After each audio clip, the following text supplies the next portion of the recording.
This is the video review of GunBir from Engine Sentai Go Onger, also known as the Valvemax Megazord from Power Rangers RPM. Now in this set we have Burka, who is, he's kind of weird. He is a dolphin that's on a motorcycle, and he's kind of different than all the rest of the engines because he is the animal on a vehicle, not an animal that is a vehicle. Like we have Gunford over here, who is a dog who is a car, or a Carrigator down here, who is an alligator who has a car carrier. Now, anyway, this is a Burka. I basically like the way he looks. I just think it's weird that he doesn't fit the overall theme of the bunch. You do have this neat little play action here where this will spin and then this will spin, so you can do this to have him do his spin around. I'm gonna chop you with my tail attack that he does in the show. And otherwise, that's about it for this mode. He can sit on Carrigator up here. There is a ridge right here and a little gap right here. He does not lock in at all, but he does. There is a notch set for him to be in. If you want to look at his engine soul, you need to pop this open, and then you need to press this down, and here's his engine soul. I do not have batteries for it, so I cannot show you the noises, but the buttons for activating the engine soul are right here and right here. To transform into an arm, you will bring these down like this, and it will form a fist, and then you'll bring this down, and a fist, and then this will be like a stabbing weapon, kind of like an assassin blade or something from Assassin's Creed. But anyway, that's how he turns into an arm. We'll put him off to the side. Next we have Gunford, and I like the way he looks. I like how he's a police car Doberman, I'm gonna sniff you out wherever you are, kind of police car vehicle. It's a neat design. It's just a very well thought out aesthetic to be a police car and a Doberman and to be a gun. It just has such a... It's very well themed, I'll put it that way. To get his engine soul, you want to push this down here, just like on Burka, and then again, no batteries. And that's about it for this guy. To transform him into a fist, you will bring that out, and that will be the gun. And then you will take this, the wheels, you'll pop them off. I'm not too happy about the parts forming, but there's nothing you can do, and overall I do really like the Go Onger stuff. Now, put those off to the side, and here we have Carrigator, and Carrigator's kind of interesting because he's this long thing. If you don't have the vehicles on him, you can fold these up and he looks a bit better. He's this long thing. He can move the front of it, which is very nice. But what's interesting about him is that he is actually two vehicles, because the back end of it is also a vehicle. You can see the cockpit up here. It just doesn't fit with what the rest of the series does with the vehicles, because it's just a vehicle by itself and not a particularly interesting vehicle. But it is another vehicle nonetheless.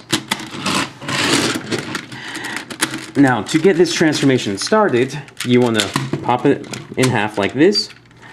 You want to pull out the helmet from the bottom like this. Then you want to put this on like this. Then you will split the legs down here. Split the feet like this. And come up to the top. Fold this down. Fold these out and down. Out and down. Then here you see his head, and it's just this little itty-bitty pin thing. It's not very good by itself. You really need to have the helmet, and the helmet is the hardest part about finding this guy on eBay. Because if you just buy him new in box, he costs about $200 a lot of the time, which is outrageous for just Carrigator. Not with either of these guys or any of the other components of a G6, G9, or G12. It's just... Carrigator is ridiculously expensive. Now you can find junkers. In fact, I have a junker Gunbro right here. I had to put together two junkers to get this guy. Anyway, the helmet is a big thing for getting this guy. And the way the helmet works is that this will be the G6 helmet too. You turn around like this and open it up. So the way that it actually connects to Gunbro's head is that there is a little tab right on the inside of each of these halves, and those will actually clip into this clip right here and push it down like this. And there is his head, and then we can put on the arms like this. He is overall a very simple combination. He is not my favorite of the bunch, although I do like him quite a bit more than Seikuo, who is the worst of the Go-Onger bunch. Now, his aesthetic is kind of weird. From some angles, it looks great. From some angles, it looks awful. Like, from the very front, he has a very heroic chest, but his shoulders are wide enough, but they're kind of weeny out here, so they don't look as massive as they should. Like, I feel like he should have some big shoulder pads out here to make him look better. I do like the way that his feet look. His feet have a very interesting look to them. And it's just kind of an interesting figure because he is, if I had to describe him, he's a mule for G6. And just like Seikuo is kind of a mule for G9, and Kyoretsuo is a bit different, because I like Kyoretsuo, but he's more of a mule. This is a form that we have because we need to have another Megazord before we put together G6 combination, basically, or Zenith Megazord and Power Rangers RPM. So let's actually get into that now. There's not much more to say about GunBir. He's just okay. I don't mind him if you like the Go-Onger stuff, and especially if you like the combinations. I do recommend him, but he is not the best of the line. Ingeno is actually quite good, though. I do like him. So if it were between these two guys, you can only get one, get Ingeno, because he's actually interesting. This guy's combination is kind of boring. Now, to start this off, we need to prepare Ingeno. So we'll put away Ingeno's arms like this. We'll fold these up, and then we will fold his toes in. That's all we need to do for Ingeno. We'll put them off to the side now. And now we need to start taking apart GunBir. Now, we need to take his helmet off, and his helmet is ridiculously hard to take off. In fact, I think this might be part of why getting this guy's helmet is so hard, because I am actually kind of afraid that I'll break it. There, we got it off. Now, I got that off. Now, we'll pop these off. We don't need to do anything to these guys, because they're going to be G6's arms. So they'll just be off to the side, if they don't pop apart. And then we're going to start basically turning Carrigator back into his Carrigator mode. Except once we split it apart, we're not going to put it back together. So with this section right here, we're going to fold these up and split these apart. And like that, we'll just leave that down for now. And then with this segment, we're going to make sure this is put all the way in, and this is popped all the way up. We're going to pop this up, pop these out, and then we're going to pop this out to give them a heel. Now, one thing to be careful about is that when you go to combine Carrigator back together, make sure that you have this popped up back together like this, or else you'll end up you'll be grinding them together like this, trying to figure out why it won't go together, and then you'll be like, oh, doy, that's why. So here we have our, basically, Sideshow Bob shoes.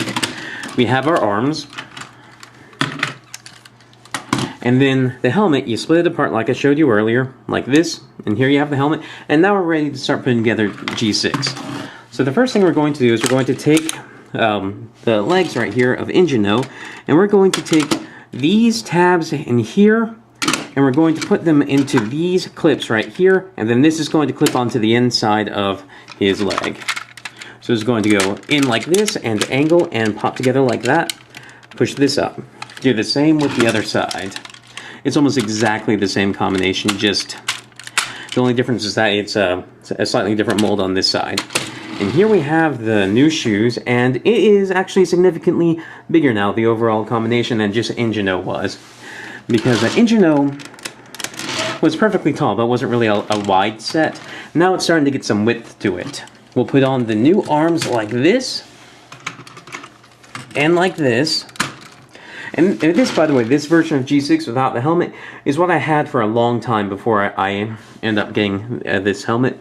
And then this helmet just plugs onto the front like this. And this is the G6 combination, and I like it a lot. It is a great combination. It's very interesting. It's not what you would expect, and it is a good preparation for what we're going to be seeing later on with G9 and G12. For posability in this mode, you really don't get much. The arms rotate like this, and it's the same on both sides, and that's about it. Anyway, this has been the video review of GunBir, also known as the Valvemax Megazord in Power Rangers RPM, and G6, also known as the Zenith Megazord in Power Rangers RPM. I do recommend this overall set. If you had to choose between any of the components here, I would definitely get Engine O first, and GunBir O maybe never if you're not interested in this combination, if this combination doesn't do it for you. And especially if G9 or G12 also don't interest you, I wouldn't get GunBir O, but Engine O by himself is pretty good. Anyway, thank you for watching. I review Power Rangers, Transformers, Digimon, Macross figures, lots of stuff like that. If any of that sounds interesting, please subscribe. Thank you for watching, and by the way, I do have some links down below, some playlists, and a Facebook link if you're interested.